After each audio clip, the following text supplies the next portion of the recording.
امام صادق دنیا سے جا رہے ہیں, وصیت کی ایک دفعہ, کہا یا ابن رسول اللہ کس کو وصیت, کہا ایک تو حمیدہ بربریہ اپنی زوجہ کو وصی بنا کر گیا, دوسرا سلیمان جو کہ مدینہ کا گورنر ہے, تیسرا وصی عبداللہ افتح جو اپنا بیٹا ہے اس کو بنا کے گئے, جو بڑا بیٹا ہے, اس کے بعد چوتھا بنا کے گئے امام موسیٰ کاظم کو, اور پانچواں بنایا منصور دوانقی. 5 گواہ 5 وصی بنا کر گئے. خط آیا, خط گیا مدینے سے کہ جعفر صادق مر چکا ہے, کیا کرنا ہے. خط آیا بغداد سے کہ دیکھو جس کو اپنی وصیت کی جعفر صادق نے, اس کو دیکھو اس کی گردن فضرب عنقہ, اس کی گردن کاٹ دو. یہ منصور دوانقی ایک عجیب شخصیت ہے. خدا ان تمام لوگوں کو اس جگہ پر رکھے کہ جب ان کو ہم اس جگہ پر دیکھیں تو ہمارے دل باغ باغ ہو جائیں. یہ منصور دوانقی پہلا وہ شخص ہے کہ جس نے حضرت سبط اکبر امام مظلوم حضرت امام مجتبیٰ پر پہلی دفعہ الزام لگایا کہ حسن مجتبیٰ صبح کو ایک نکاح کرتا تھا, شام کو طلاق دیتا تھا. یہ جو آپ کو پتہ چلا ہے نا کہ امام مجتبیٰ شادیاں کرتے تھے کثرت کے ساتھ اور نکاح کرتے تو طلاقیں دیتے تھے. 2 باتیں بتاؤں جلدی جلدی میں کیونکہ اس شہزادے کا بڑا حق ضائع ہوتا ہے. ایک تو تاریخ بتانے سے قاصر ہے ان خواتین کے نام, ان کے قبیلوں کے نام, وہ کہاں سے آئیں, کب شادی ہوئی. جھوٹا ملعون سبط اکبر پر جھوٹ باندھ رہا تھا, لعاب دہن اپنے ہی منہ پر آ کر گرا. فاطمہ زہرا کے بچوں کی توہین معمولی بات نہیں ہے, دنیا میں بھی ذلیل ہو گئے, آخرت میں بھی ذلیل ہو گئے. لہٰذا اس نے یہ سب سے پہلے مدینے میں آ کر خطبہ دیا جس کی بات آپ سمجھتے ہیں. اور یہ عجیب نفسیاتی بیماری کا شکار, یہ اوقات کچھ نہیں, آ کر بیٹھ گئے اسلامی مملکت کے تخت پر, گردن کاٹ دو. امام باقر نے کہا تھا دیکھو تمہیں بادشاہت ملے گی, منصور دوانقی سے کہا تھا تم کو بادشاہت ملے گی, تمہاری بادشاہت ہماری بادشاہت سے کم ہوگی, تمہاری بادشاہت ختم ہو جائے گی تب ہماری بادشاہت شروع ہوگی, یعنی حضرت حجت کا ظہور, بعد میں آقا کا ظہور. لیکن کینہ دل میں ایسا ہے کیونکہ خود چوری کر کے آئے ہیں لہٰذا گھبراتے رہتے ہیں. آل رسول وہ تھی کہ اگر جا کر کہتے اے موسیٰ کاظم کوئی دعا دے دیجئے کہ میری حکومت چلتی رہے, امام کہتے دیکھو تم یہ کام کرو گے ہم تمہاری حکومت کے ضامن ہیں. امام یقیناً کہتے مولانا یہ آپ کیسے کہہ رہے ہیں, جا کر نہج البلاغہ پڑھیے, جناب امیر المومنین نے وہ خطبہ لکھا ہے, جناب سید رضی نے وہ خطبہ لکھا ہے جناب امیر کا, جو جناب امیر المومنین نے موسیٰ کے جانے کی جو روانگی ہے اور آمد ہے موسیٰ اور ہارون کا دربار فرعون میں, وہاں پر لکھا ہے کہ موسیٰ اور ہارون نے کہا کہ اگر تو اسلام لے آئے اور شریف انسان متقی بن جائے تیری عزت بھی ہم باقی رکھیں گے, تیری حکومت بھی چلتی رہے گی. ولی خدا آپ کے تخت کے پیچھے نہیں ہے, ولی خدا زمین اور آسمان کے درمیان متصل کرنا چاہتا ہے ان چیزوں. لہذا کہا گیا کہ گردن کاٹ دو. اس نے آگے پوچھا, کہا بھائی کس سے وصیت کی ہے, کہا کہ ایک تو سب سے پہلے گورنر صاحب آپ کو وصی بنایا, کہا دوسرا, کہا منصور دوانقی کو, ابو جعفر. منصور دوانقی کی کنیت بھی ابو جعفر ہی ہے, ابو جعفر دوانقی کو. کہا تیسرا کون ہے, کہا اپنا بیٹا عبداللہ افتح. کہا چوتھا کون ہے, کہا کہ جناب حمیدہ بربریہ زوجہ. کہا پانچواں کون ہے, کہا چھوٹا بیٹا موسیٰ ابن جعفر. کہا کہ امیر المومنین یہ فرمائیے کس کی گردن کاٹوں, 5 کے 5 کی کاٹوں, 2 تو ہم آپ ہی ہیں. تو کہا کہ اچھا چھوڑ دو. تو اس وجہ سے کافی مدت تک امام موسیٰ کاظم کی امامت اصحاب چھٹے امام کے اصحاب کو نہیں پتہ چل سکی. اب یہاں تک بات ختم ہو گئی. راوی کہتا ہے میں نکلا مدینے سے کہ میں نے دیکھا کہ مات جعفر ابن محمد, جعفر صادق مر چکے تھے. راوی کے الفاظ ہیں. میں گیا کہاں, عراق میں داخل ہوا.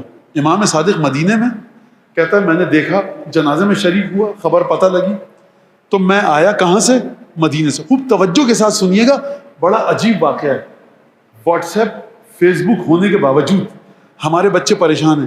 مولانا ذوالجناح بدعت ہے, علم بدعت ہے کہ نہیں ہے, چومنا جائز ہے کہ نہیں ہے, سجدہ کو چومنا جائز ہے, زری کو چومنا شرک ہے کہ نہیں ہے, امام کی زیارت جھکیں تو گناہ تو نہیں ہو جائے گا, تو یہ وہ تو نہیں ہے, حدیث قصہ غلط ہے. ایک عجیب پریشانیاں پہ پریشانیاں. کس زمانے کی بات ہے, واٹس ایپ اور فیس بک ہے. اور قربان جاؤں اسے کہتے ہیں اتصال اور ارتباط امام کے ساتھ. جب آپ کا اتصال اور ارتباط مضبوط ہو جائے نا امام وقت کے ساتھ, تو پھر نہ آپ کو واٹس ایپ گمراہ کر سکتا ہے, نہ فیس بک گمراہ کر سکتی ہے. دنیا ادھر کی ادھر ہو جائے, آپ کا ایمان اپنے مقام پر جمع رہتا ہے. یہ ہے اتصال امام کے ساتھ. راوی کہتا ہے میں پہنچا مدینے سے کوفے. دوسرا راوی کہتا ہے محمد ابن علی نیشاپوری کہتا ہے میں پہنچا نیشاپور سے نجف، 30,000 سونے کے سکے، 50,000 چاندی کے سکے، ڈھیروں لباس، خمس لے کر آیا میں نیشاپور سے، نیشاپور کے شیعوں کا۔ کہاں جا رہا ہوں؟ پورا ایران میں نے کراس کیا، اہواز سے داخل ہوا عراق کی سرزمین پر۔ جب عراق میں آیا تو شیعہ ہے جناب امیر المومنین کا، چھٹے امام کے پاس خمس لے کر آ رہا ہے، تو کہاں جائے گا؟ جب عراق میں داخل ہوا جناب امیر المومنین کی قبر پر گیا تو میں نے دیکھا کہ وہاں پر ایک شیخ بیٹھا ہوا درس دے رہا ہے، اور درس بڑا پختہ آدمی لگتا ہے کوئی، یہ بھی شیعہ ہے۔ کہا کہ میں نے دیکھا امیر المومنین کی مسجد پہ۔ اب بعض لوگوں نے کہا مسجد کوفہ ہے، بعض لوگ کہہ رہے ہیں کہ روضہ تھا، بہرحال اس کو چھوڑیے، لگتا مجھے یہ ہے کہ ذاتی رائے ہے کہ مسجد کوفہ تھی۔ یہ کہاں سے پہنچا؟ محمد ابن علی نیشاپوری، نیشاپور سے۔ یہ راوی جو مدینے سے چلا کہاں سے پہنچا؟ مدینے سے۔ یہ مدینے سے یا نیشاپور سے ملاقات کہاں کر رہے ہیں دونوں؟ نجف، کوفے میں آ کر۔ کہاں؟ ایک شیخ درس دے رہا ہے، نورانی متقی لگ رہا ہے، عابد زاہد۔ اب یہ بیٹھا ہوا ہے خاموش، راوی جو نیشاپور سے آیا، جو مدینے سے آیا، تو اس بوڑھے شیخ نے پوچھا من این اتیت؟ کہا من المدینہ، رسول خدا کے شہر سے آ رہا ہوں۔ کہا کیا خبر ہے؟ کہا کہ جب میں خارج ہوا مدینے سے تو جعفر بن محمد مر چکا تھا، موت آ چکی تھی اسے۔ فشہق واغمی علیہ، یہ جو بوڑھا شیخ درس دے رہا تھا نا، اس نے چیخا، غش مار کے بے ہوش ہو گیا۔ یہ جو نیشاپور سے آیا سمجھ گیا کہ چھٹے امام کی موت کی خبر نے اس کو بے حال کر دیا۔ اس کا مطلب یہ ہے کہ یہ بھی ہماری طرح خانوادہ رسالہ سے محبت۔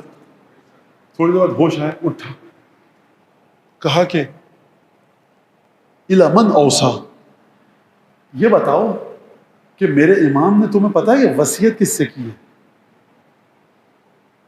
کون پوچھ رہا ہے؟ یہ بوڑھا شاہ جو غش کھا کے گر پڑا تھا۔ کہا کہ بھائی 5 آدمیوں کو وصی بنایا ہے، آپ ہمیشہ اور ہم اور شیعہ ہمیشہ بعد والے امام کو کیسے سمجھتے تھے؟ شہید شدہ، مستشہد اور میت، اور جس امام کا جنازہ ہے اس کی وصیت کے ذریعے۔ 5ویں امام کو آپ کیسے سمجھے؟ چوتھے امام کی وصیت کے ذریعے۔ امام سجاد کو کیسے سمجھے؟ سید الشہداء کی وصیت کے ذریعے۔ سید الشہداء کو کیسے مانا؟ امام مجتبیٰ، امیر المومنین اور وہ تمام روایتیں۔ جناب امیر کو کیسے امام مانا؟ رسول خدا کی وصیت کے ذریعے۔ امام مجتبیٰ، آپ جہاں تک امامت کا سلسلہ ہے، جو امام دنیا سے جا رہا ہے آپ نے اس کی وصیت کے ذریعے پہچانا، اور رسول خدا کی حدیث کے ذریعے۔ میرے 12 امام ہوں گے اور ان کے نام یہ ہیں، سب کے سب قریش سے ہوں گے، بنو ہاشم سے ہوں گے، میری نسل سے ہوں گے۔ غور فرما رہے ہیں آپ، ہے نا؟ جس چیز کے ذریعے آپ امامت کے مسئلے کو حل کرتے رہے، اسی چیز کو چھٹے امام مشکل اور ناممکن بنا کے چلے گئے۔ کیسے؟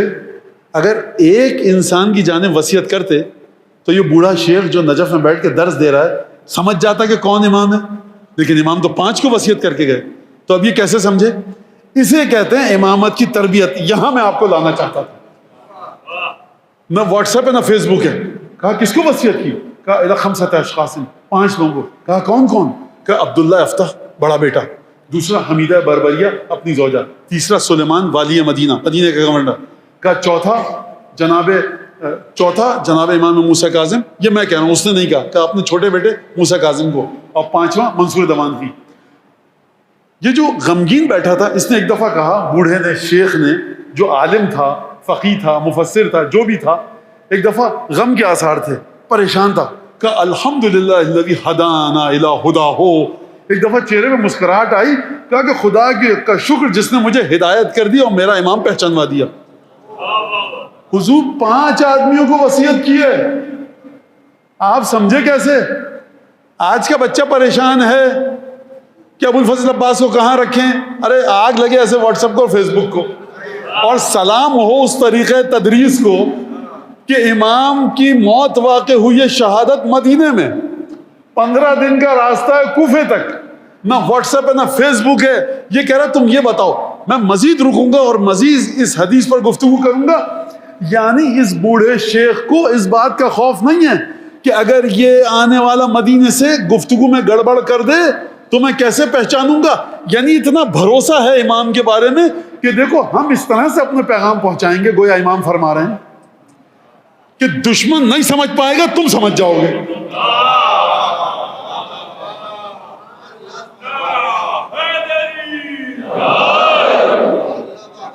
سمجھ رہے ہیں آپ بات کو؟ یہ کس طرح سے کہا کہ کیسے سمجھے؟ اور الحمدللہ الذی ہدانا الی ھداہ، حمد اس خدا کی جس نے اپنی ہدایت کی جانب ہماری رہنمائی کی۔ آپ سمجھے کیسے؟ کہا کہ بین عن الکبیر ودل علی الصغیر واخف عن امر عظیم۔ کا کیا ہوا؟ یہ امام کون ہے؟ کہا کہ دیکھو بڑے کے بارے میں بتا دیا، چھوٹے کے بارے میں رہنمائی کر دی، اور بڑے عظیم امر کو، رازوں میں سے خدا کے ایک راز کو میرا چھٹا امام اپنے ساتھ لے گیا۔ تو بھائی کیا ہوا؟ کیا کہا؟ دیکھو بڑا بیٹا ہے عبداللہ افتح، اس کے بدن میں ہے ایک عیب۔ یہ ہم کو پتا کہ امام کے بدن میں عیب نہیں ہوتا۔ رہ گئے کتنے؟ 4۔ عورت امام بن نہیں سکتی۔ رہ گئے کتنے؟ 3۔ والی مدینہ بنو ہاشم سے ہے نہیں، منصور دوانخی اولاد فاطمہ ہے نہیں۔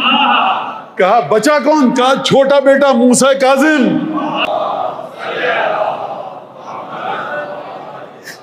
اچھا یہ میں نے آپ کو بتایا تھا کہ واضح ہو جائے روایت، وہاں پر اس شخص نے تفصیل سے گفتگو نہیں کی، بات یہاں تک ختم ہو گئی۔ اب میں آپ کو نام تو پوچھا نہیں آپ نے مجھ سے اس بوڑھے کا۔ یہ تھی وہ ہستی، امام سجاد، امام باقر، امام صادق، تینوں کے شاگرد ہیں۔ اسے کہتے ہیں فقیہ۔ یہ وہی ہستی ہے جن کے نام کی دعا آپ روزانہ ماہ مبارک رمضان کی شبوں میں پڑھتے ہیں۔ جناب ابو حمزہ صومالی، نام کیا؟ ثابت ابن دینار۔